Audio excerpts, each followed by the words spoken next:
Broadcast for shooters, hunters, and gun enthusiasts. This is the Firearms Radio Network.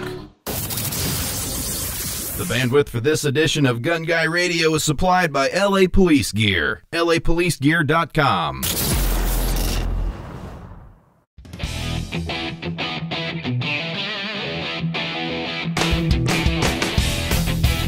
Welcome back to Gun Guy Radio, and I have a couple of great guests here. Steve Waters, the owner of Liquid Transformations, and Rick Hastings, the Glock Doc, or the gun guy over there at Liquid Transformations.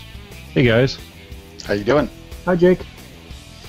So Steve, Liquid Transformations, it's you guys do a lot of things. One of the things, or a few of the things I wanted to talk about are alternative firearm finishes and the like.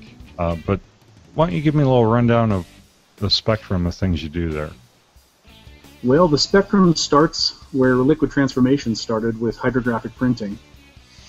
And the whole idea with the hydrographic printing, specifically in our area, was that we had no one around that would be able to offer this type of coating service. We had to search around and look high and low and left and right, and there was not very many reputable places that were even remotely close. So we decided to pick up the hydrographic printing and run with it. And then as we started to go, we noticed that a lot of folks were asking for durable coatings that were a single type coating, whereas hydrographic printing is very centered in automotive paintwork with primers and sealers and base colors and clear coats. Whereas Cerakote is another finish we offer that is a single color, single application, generally. That's a baked on finish that seems to be a little bit more durable for firearm coatings, plus it's also very thin. So it works for tolerances and things like that. Hydrographic printing. So what exactly is that? Hydrographic printing is sometimes referred to as dipping. Industry terms, a lot of times they call it cubic printing, or there's quite a few different names for it, but a lot of folks just know it as camo dipping. Or film dipping, is that a term? Yes, yes. The hydrographic printing process is a pretty cool one. It's one of those, until somebody gets to actually see it in person or in video, they really don't get the concept of what it is, because it is definitely kind of funky. What we end up doing is taking apart, let's say it's a rifle stock, and we take a rifle stock, and if it's a wood or polymer, we prep it as you would, depending on the material. Sometimes we need a primer, sometimes we need to do a little body work to it, but it's very much like automotive paint work, where you need a base color, a primer, either a sealer or a primer, and then we go from there up to a base color. Then we can print, and the printing process goes from the base color. We choose a pattern or a print that we're going to use, and we float that on the surface of our tank. And if you do a little searching on YouTube, you can see a lot of guys are doing this, and a lot of guys make it look easy. And it's fairly straightforward, just like anything once you've gotten it figured out. But it's definitely one of those where we've seen a lot of guys try to do it themselves, even local guys that are trying to be competition try it themselves and end up having to tuck tail and bring it to us and have us fix it. So it's a process that's very cool and very technical, but at the same time it solves a lot of solutions that where something maybe where an airbrush guy would have to come in and do a lot of detail work, and it may not be something that is inexpensive as we can offer it via an airbrush guy. So, Steve, tell me, how does it actually adhere to whatever you're dipping? Like, how does it actually stick? Great question. So the process that we go through, we have to have a substrate that's ready to be printed on. And by doing that, we have the availability for ABS plastics, generally have the capability of being able to be dipped directly. But primarily what we find is we have to paint a surface, and primarily we will find ourselves either using waterborne paint or solvent-borne paint. Each one has its own benefits and detriments, but generally the waterborne paint is something that we have a longer dipping window for, so it doesn't flash off and basically seal itself so it cannot allow. the ink, which is in the hydrographic printing film, to print. So the process going from a painted wood rifle stock, the adherence happens with taking the film, we float that on the surface of the water, we give it about 60 seconds for it to relax on the surface of the water, and the water in the tank is a heated water. It's roughly about 85 to 90 degrees, depending on the film. And with that, that allows the film to soften and become more pliable. Then what we do is we take a liquid activator. It's a spray, and the spray gets sprayed on the surface of the floating hydrographic printing film. It stays floating, but once we've hit that with that animating fluid or that activating fluid, it sinks into the ink and refluidizes that ink. So once that's there, it's a floating pool of ink. If you were to reach down and touch it, it would print to your finger. And it really does, it sticks to your skin pretty well. We use rubber gloves, but generally we end up going down further as we're dipping through the surface and get some on your arm. And I've found that mostly to get it off, it's going to be a Scotch-Brite pad. Oh. So the adherence happens with the process, and the best way I can describe for folks how the process works and what it is, it's very much like if you were to have a large vinyl sticker in your hands and you have your product sitting on your table. Well, if you were to think of the hydrographic printing process as a reverse of that, where you have the film sitting on the water instead of having the vinyl in your hands, and the water is basically the squeegee. So by taking your object and dipping it through the surface of the ink pool that's floating, that ink pool adheres because of the surface tension or the water pressure being pushed against the item, and then very much like it's like I said, you'd have to see it happen, but it's you can basically see as it applies that it's rolling and flowing over the parts and pieces, where a sticker would not be able to do that. Uses the surface tension of the water to create kind of a squeegee effect. So, Rick, you're the gun guy there. You handle dipping the firearms. Is that right? I don't do the dipping. Okay. I actually do the disassembly and reassembly and fitment of the firearms once it's done. So run me through that process. Let's say I send you a Glock to have dipped. What do you do to that to get it prepped? Like that? Yeah. Well, you just start by disassembling it down to as far as it will go. We disassemble the slides, we disassemble the frames, all internal parts, trigger parts, all that stuff comes out. Anything like accents that someone wants dipped, maybe like a extended slide stop or like the mag release or something like that, that's all done separately. And then it goes over to prep and usually gets soaked in a degreaser, so it takes out all the oils and stuff. And then depending on what we're doing with it, we'll either bead blast it or we will scrub it with a industrial degreasing agent. Okay. Now, I guess for audio listeners, can you guys describe that? Because if you've never seen anything dipped like this, it's incredible, the different designs that you can do. So for our audio listeners, the coating is very much, when it's done, it looks like it's been airbrushed. Generally, we find a lot of patterns that we do are something that would either be very time-consuming and detailed for an airbrush guy to do, or something very difficult for an airbrush professional to take care of. Very similar, the best one I can describe is carbon fiber. That's something for masking and for the technique that's required. Some guys that are very skilled can make it look like carbon fiber, but the hydrographic print really pulls the look off.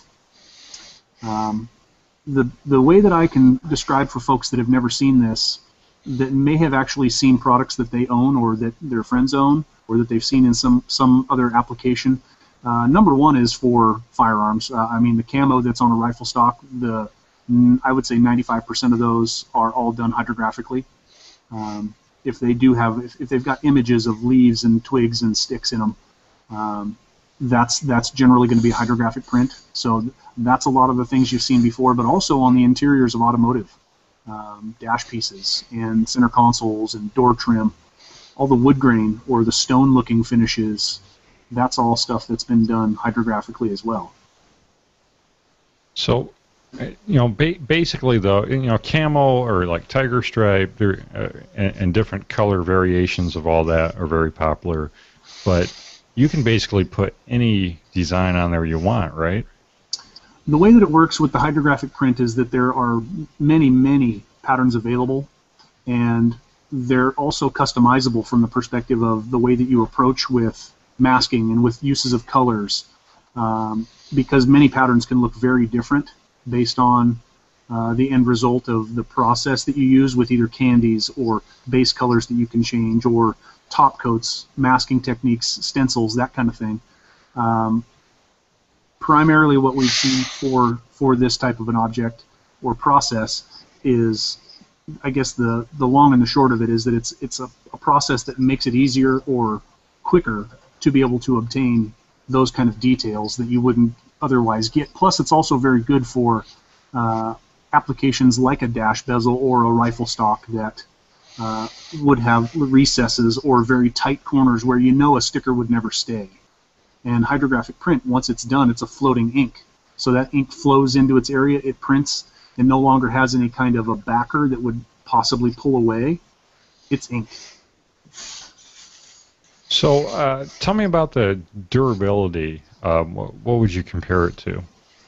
Hot rod paint. As long as it's been prepped correctly, and this is what we see the most common time we see people bring us firearms or items that have failed from just parts or pieces or experiences that they've had from other folks doing this.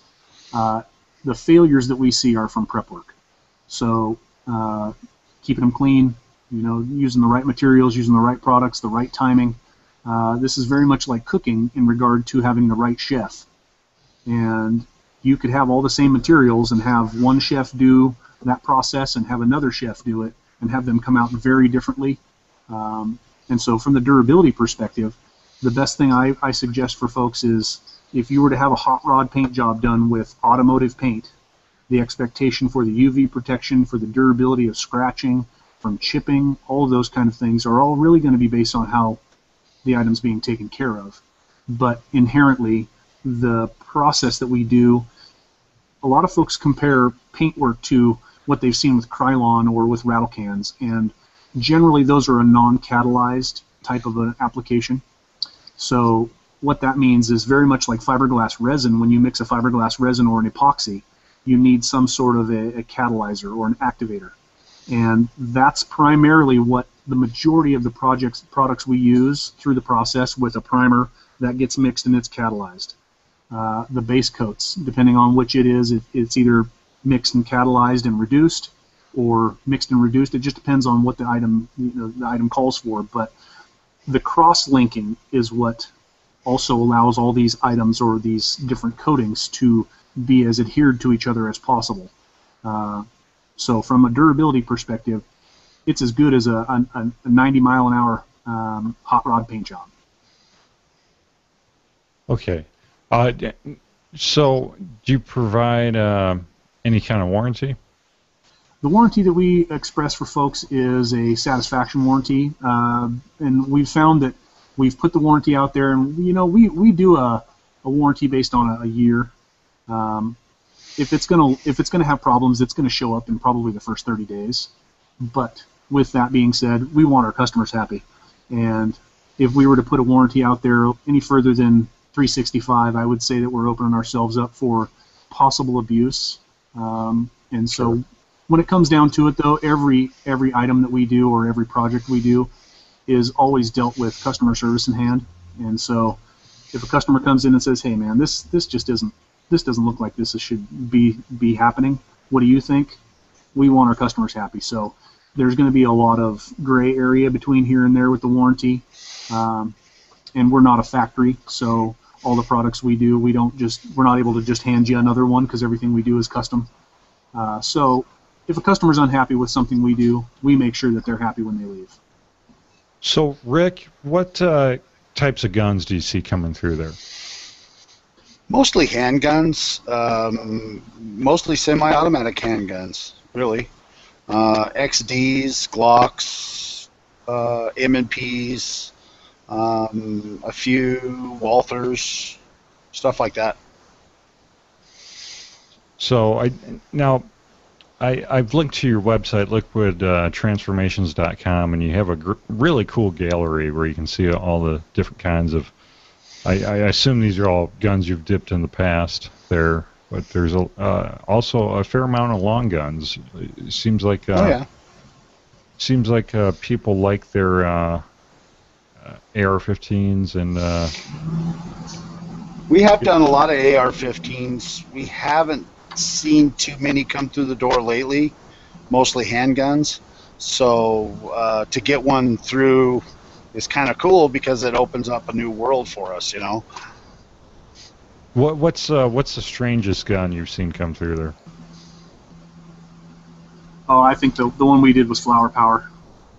Yeah, you know, I was going to say that one, but I think Flower the Power. oddest gun that I thought was just really crazy was a guy brought in a Mosin Nagant project that had a bullpup kit that he wanted to put on, and for some reason he wanted this Mosin Nagant to look all steampunk and futuristic, so he chose burlwood for the pattern and kind of an ivory accent with white, and then Flower Power was definitely another one. It was an Olympic Arms AR-15 pistol that was it was chambered in 7.62 by 39, and I am not kidding. This is like your typical Volkswagen hippie bus pattern that you'd see, you know.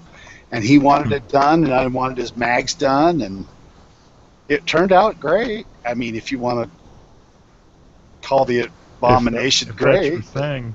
Yeah, and that was cool, and it fit him, and he liked it, and he was very pleased, and so, you know, anything that people bring in to do is, you question them at first, and you wonder, are you seriously want to do this to this gun? But, you know, by the time it gets all done, you know, it's kind of cool to see their eyes light up and see exactly what they wanted. That's the big reward. Sure. Yeah. Well, very cool. Now, Well, you guys. Jake, I'm sorry, I don't mean to cut No, you go off. ahead. I was going to come back to you'd asked about the patterns and asked about the virtual capability of what is possible. And so, just to let me touch back on that really quick. The patterns, the way that they're manufactured overseas, and it's a larger process that they have to go through to be able to be a functional, ready-to-go pattern. It's unfortunately not quite as easy as jumping on your printer and throwing in an image and having it print out, because it is a specific type of an ink, and it's a specific type of a backing, and it has to be done in a specific style of way. So the minimum that they require to make a very custom individualized pattern is 250 meters of film to be produced on their printing press. So it is a larger process. It's very similar to having a bolt of fabric made. So in that regard, it's not as custom as quite yet, and I know that the hydrographic printing industry is moving that way. But right now there are a couple systems available, but they are extremely expensive and very unrealistic about the custom capability. So there are some limitations, but once we get into the creative side and start talking to a customer about what their goals are and what the end result is going to be, I would say out of 100 projects, we've had about 2 or 3 that we just weren't able to get to where the customer was trying to go with it. So this film, does it come in like rolls, or what kind of form does it come in? It does come in rolls. It's very, very similar to a window tinting film, where it shows up in a large, long tube, and from there, depending on the way you order it, and this is some of the games that you have to deal with in the hydrographic printing industry because they are something that they have to be received from a supplier. We find ourselves in a situation where, do we buy enough film for just this one project, or do we buy enough film to have for this project and then also keep on stock for that walk-in guy that says, hey, I got to have this right now. What can we do it in this right here? So there's costs involved with that, and that's something that having a business backing this type of a project is much cleaner and much more straightforward for a customer than to have someone that does it on their own, or I don't know. It simplifies things a lot by having us do it this way. So how much flower power film do you have on stock? You have to do your AK. Yeah, we ended up doing on that one. I think we ended up having to special order that, and that wasn't a custom film, but it was one that I ended up having to buy from overseas. Nobody in the States had it. So I contacted one of my suppliers overseas, and they sent me, I think I've probably got about 40 meters of that stuff left. So plenty opportunity there. I see there's one on here that's a snakeskin pattern as well. That's kind of cool.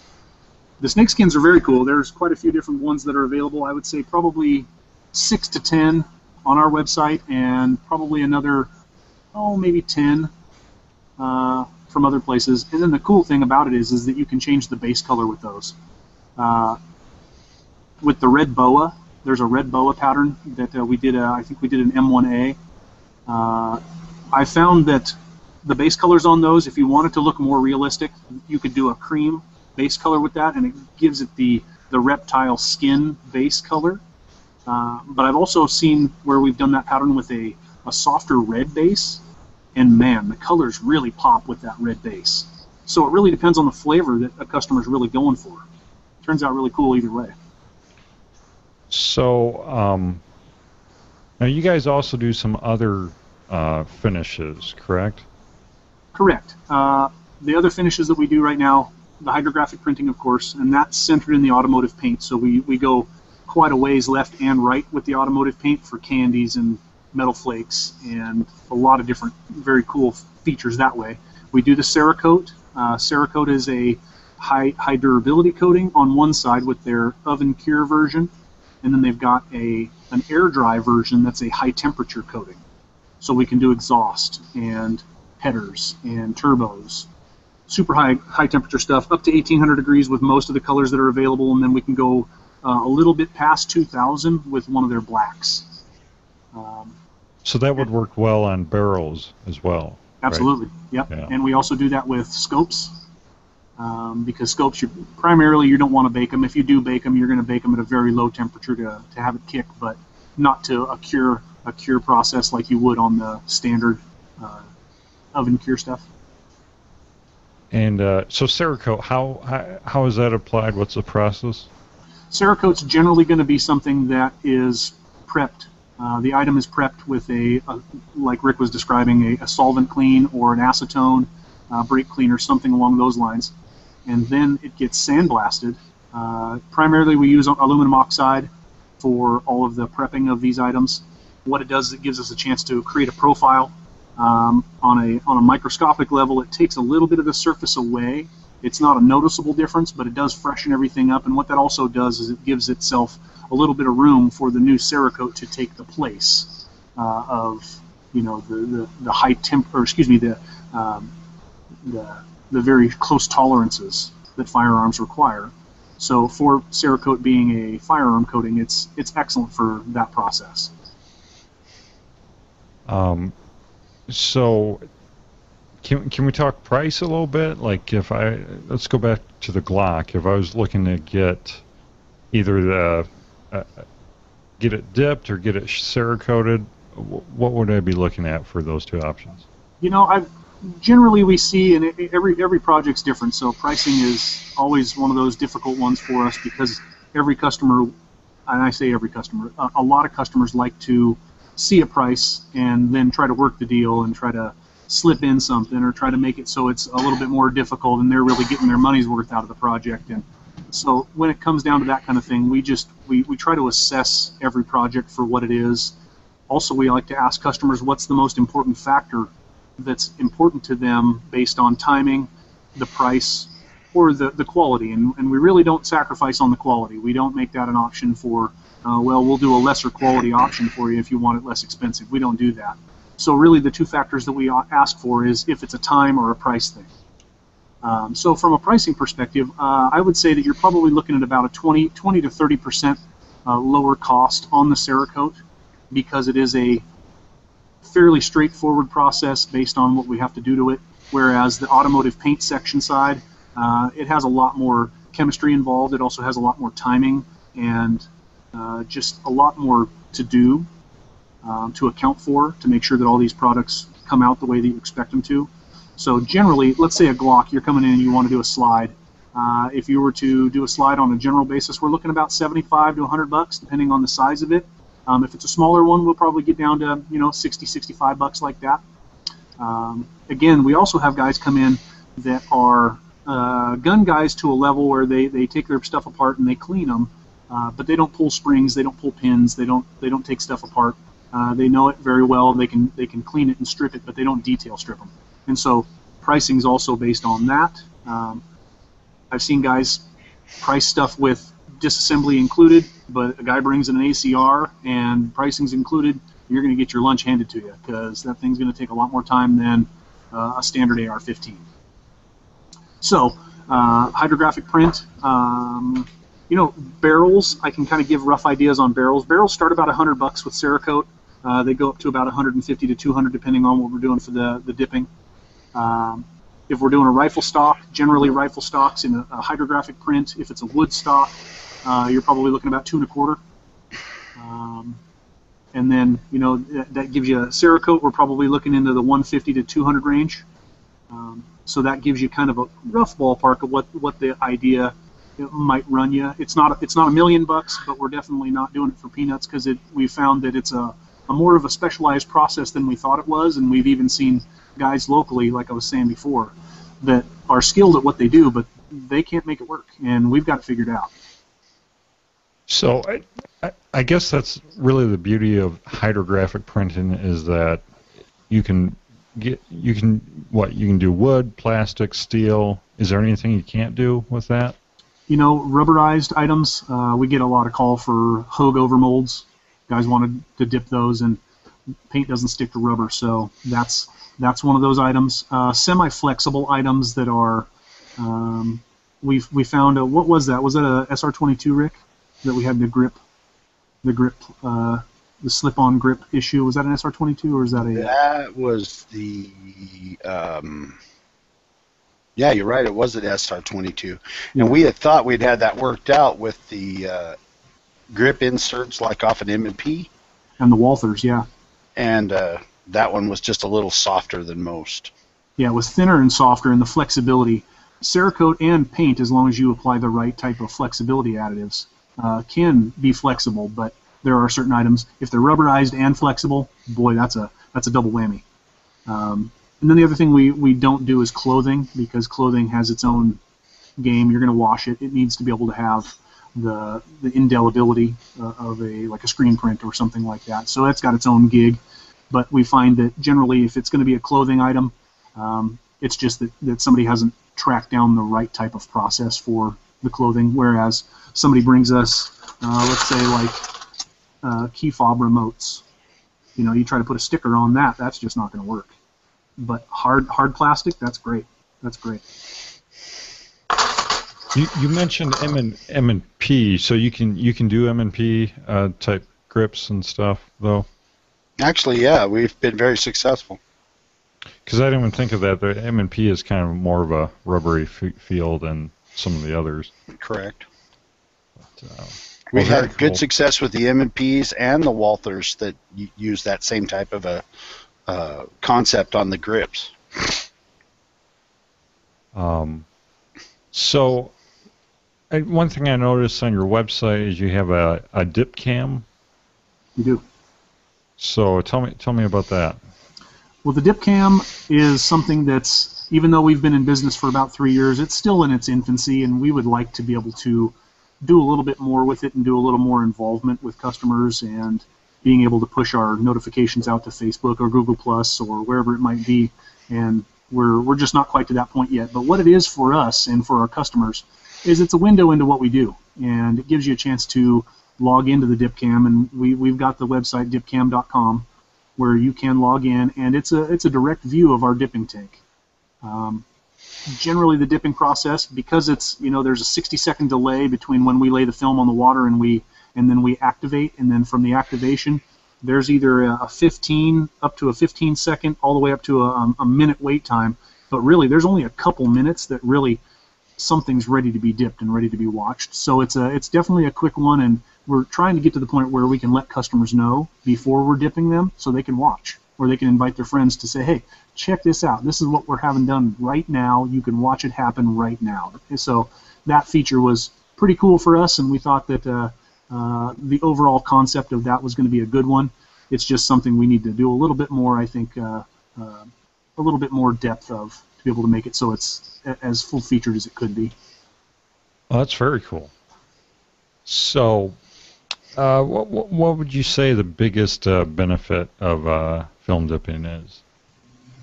The biggest benefit, I would say, is to keep the pricing in comparison to an airbrush artist.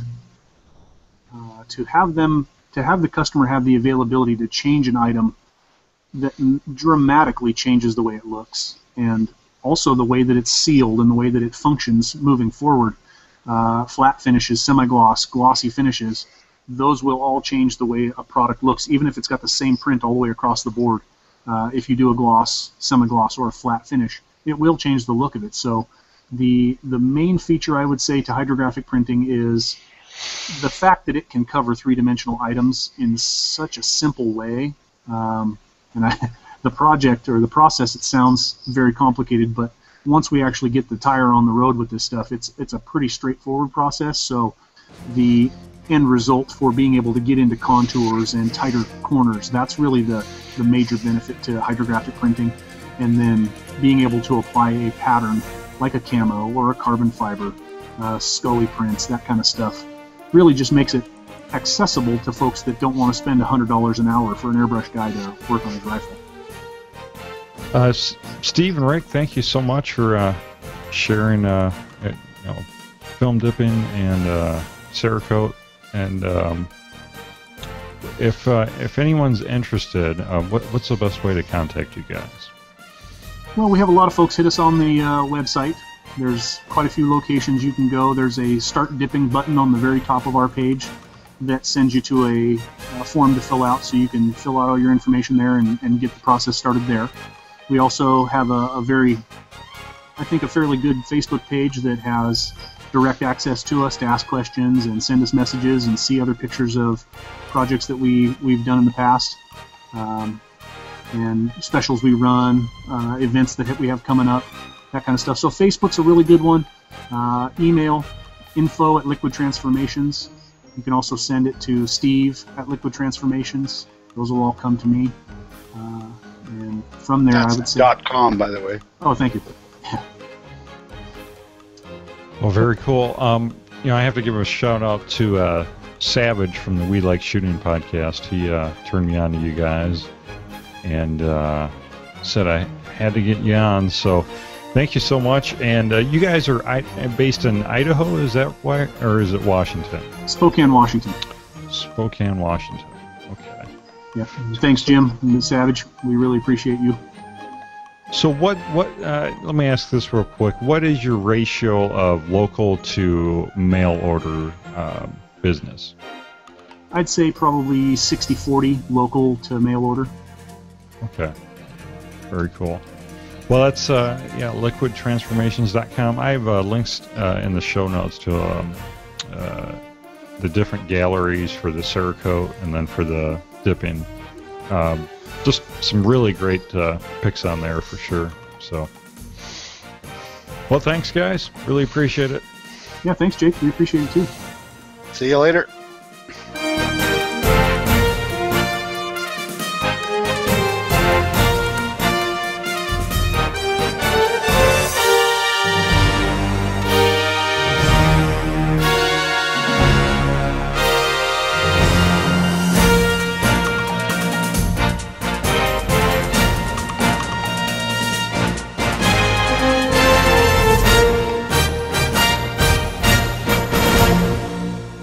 This has been a production of the Firearms Radio Network.